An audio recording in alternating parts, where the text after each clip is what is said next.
సమానత్వపు హక్కు ఆర్టికల్ 14 ప్రకారం భారత భూభాగంలో ఏ వ్యక్తికి చట్టం ముందు సమానత్వాన్ని గాని లేక చట్టాల ద్వారా సమాన రక్షణ గాని కాదనటానికి వీలు లేదు. ఏ వ్యక్తికి ప్రత్యేక రక్షణ ఉండవు. ప్రతి వ్యక్తి చట్టాలను, న్యాయస్థానాలను గౌరవించాలి. చట్టపరంగా సమాన బాధ్యత వహించాలి.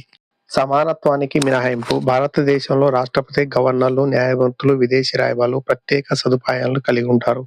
వీరు చట్టం ముందు సమానం కాదు. ఆర్టికల్ 361 ప్రకారం రాష్ట్రపతి, గవర్నర్లు తమ అధికార విధి నిర్వహణలో భాగంగా ఏ న్యాయస్థానానికి జవాబుదారులు కాదు. వీరి విధులకు సంబంధించి వారిపై ఎటువంటి క్రిమినల్ కేసులు పెట్టడానికి వీలు లేదు. ఆర్టికల్ 105, 194ల ప్రకారం వరుసగా పార్లమెంటు, శాసనసభలో సభ్యులు తాము వ్యక్తపరిచిన విషయాలపై ఏ న్యాయస్థానాలు చర్యలు తీసుకోకూడదు. సంబంధిత కేసులు Chiranjit Lal Chowdhury versus union of India 1950 సమానులలో మాత్రమే సమానత్వం అమలుపరచడం జరుగుతుందని మరియు సమాన పరిస్థితుల్లో మాత్రమే సమానత్వం అమలుపరచవచ్చని సుప్రీంకోర్టు చెప్పింది. Visakha versus state of Rajasthan పని ప్రదేశాలలో మహిళ పట్ల విపరీత ప్రవర్తన మరియు లైంగిక వేధింపులు అనేవి స్త్రీ వివక్ష కిందికి వస్తాయి, కానీ చట్టం ముందు అందరూ సమానులే అన్న సూత్రం కిందికి రావని పేర్కొంది.